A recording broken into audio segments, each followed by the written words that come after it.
Welcome back. Let's try that story again about the GSport Awards and the two winners, Virginia Mabaso and Zinhle Ndawonde. Virginia, well, perhaps let's start by congratulating both of you ladies.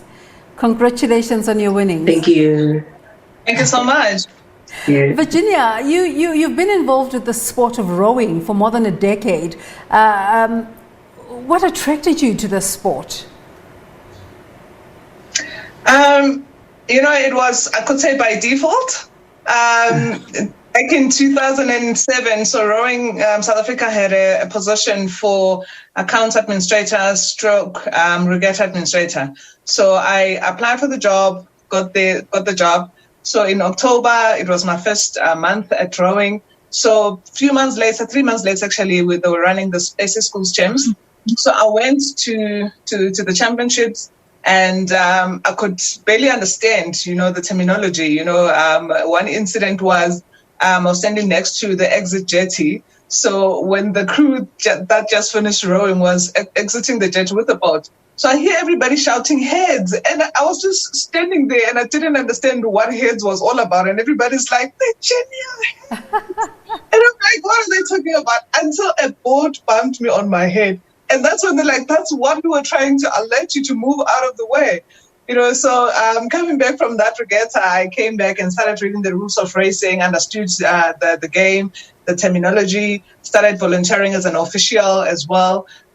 So the rest is history. And then the passion actually grew as we administrated the regattas. You'll be at regatta control commission, at judges during the results and that. And then in 2011, when the former Minister of Sports, Mr. Fikile Mbalula, was driving the transformation and the sports plan, so that all federation needs to be accessible to all demographic areas, gender, and make it accessible. So I took upon that project that I'm running now since then.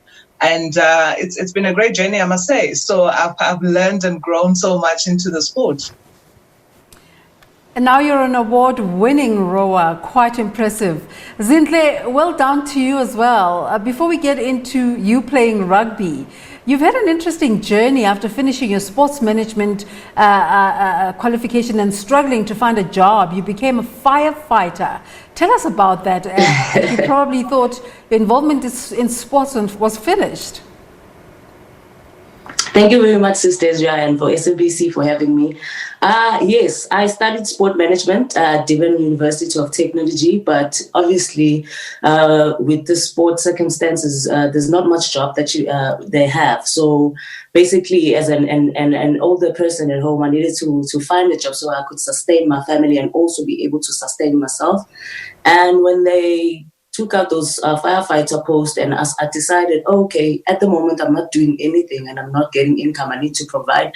Yes, I'm playing rugby, but rugby is not providing me in terms of financially. So I need to find something to sustain myself. That's when I applied for the firefighter post at King Shaka International Airport. Passed the physical testing with flying colors, and obviously, yes, they took me. Getting to be in a situation of being a firefighter, being on the fire, helping someone every day, being able to go home, to go to work and be able to save someone's life, to make someone's day. That whole scenario and that whole circumstance of being in that space actually put me into the situation where I felt in love with firefighting. That's when I actually developed the passion of saying, I'm doing this now because I love it, not because I'm there to actually get money out of it. So how did you end up playing this male-dominated sport of rugby? Oh, well, that was easy. I was one of those kids who grew up with a lot of boys, used to play soccer in the streets. So when I got to high school, I initially wanted to be a soccer player. That didn't go well at all. So they didn't have soccer at school. So I decided to take touch rugby because they had touch rugby at that time. After a year, I got selected to represent KZN at the SA Games. 2008, I got called up for the Springbok women's first ever under 20s. Made the Sharks team in the same year in 2008. Then 2016, that's when I started getting Springbok Springbok Sevens call up.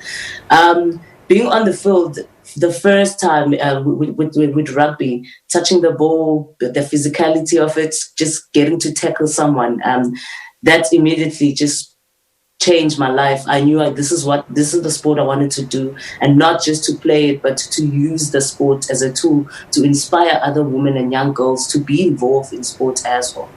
That's totally awesome, and we see women's rugby has grown in leaps and bounds, but I'm sure there's still plenty that needs to be done to make rugby in South Africa of a standard where the ladies are fully professional. Tell us about the challenges you face in the sport.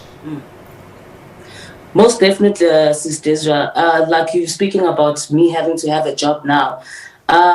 Unlike the guys, if we are not at camp, we're not getting any income, meaning that if you are not working or you are not doing anything on the side, then you are unable to sustain yourself and your family as well. So in that sense, now that forces us to have the jobs, to find jobs which can bring income to us and our families whilst we are not at camp, which is very difficult because we always preach the line of saying we are professional athletes, we play a professional sport, yet we do not get the same equality when it comes to this sport, meaning that there's still quite a lot that needs to be done, because this is not something that we're starting to speak about now. I mean, we've been talking about these things from years. People have been playing years before us. They talked about those things, and we are still fighting about the same thing.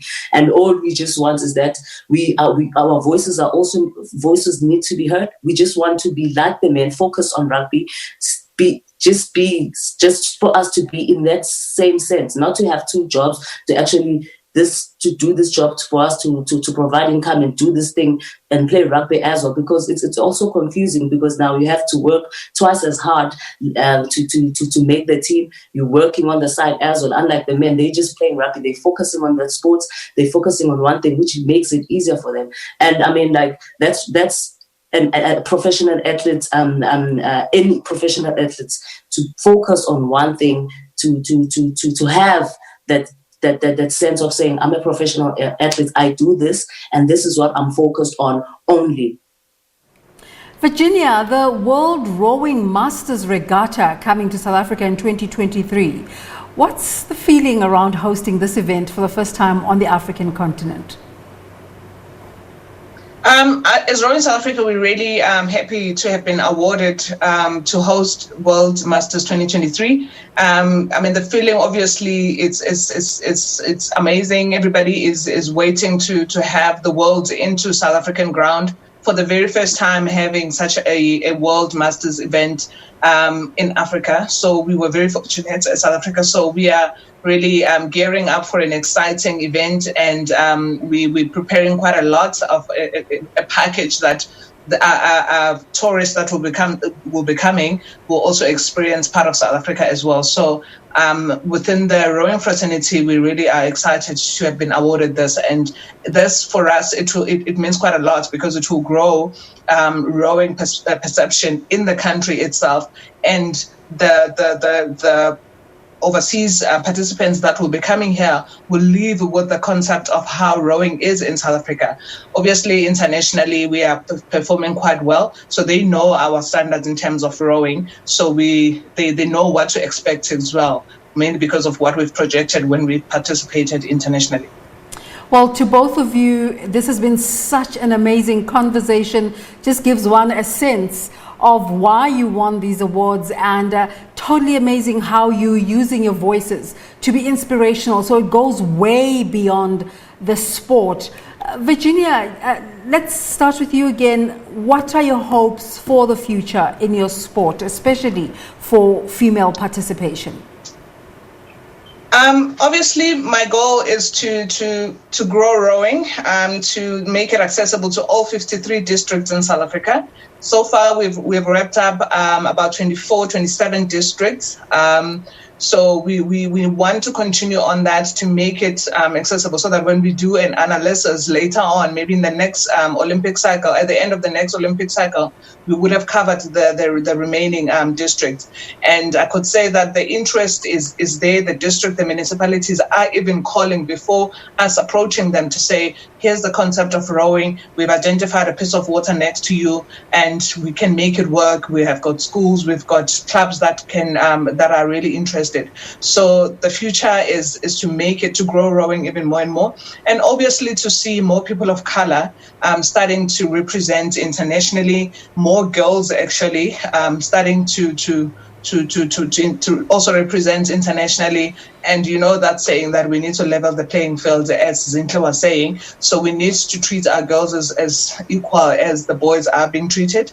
So that is the plan for the future. And the next Olympic cycle is basically to focus on growing rowing in all facets, more especially even para rowing. We have para rowing as well. We have Sandra Kumalo, who is our Paralympian currently. So it's to grow that side of rowing as well as we move along. So that we have created an equal opportunity for every South African. Zinhle, how do you hope to use your award to make an impact? Thank you very much. You can go ahead.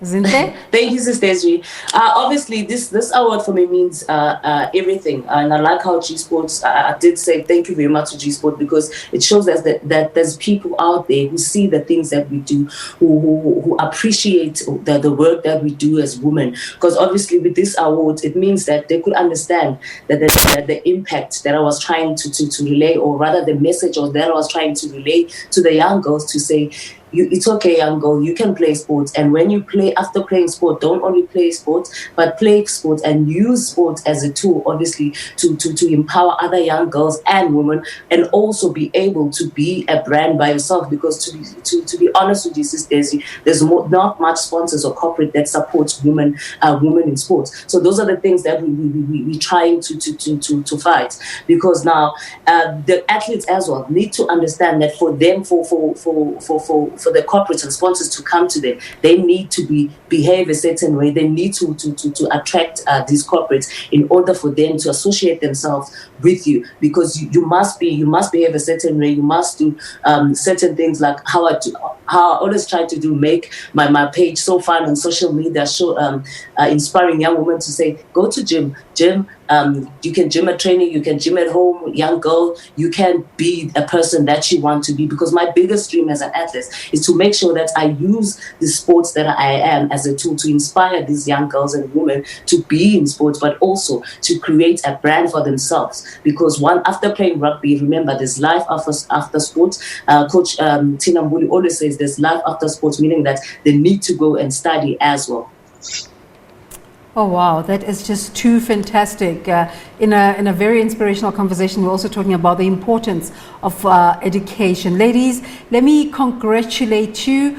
You're such shining lights, and we hope to see more of you in this country where there is such a need for inspirational leaders, for young people especially, and then for women.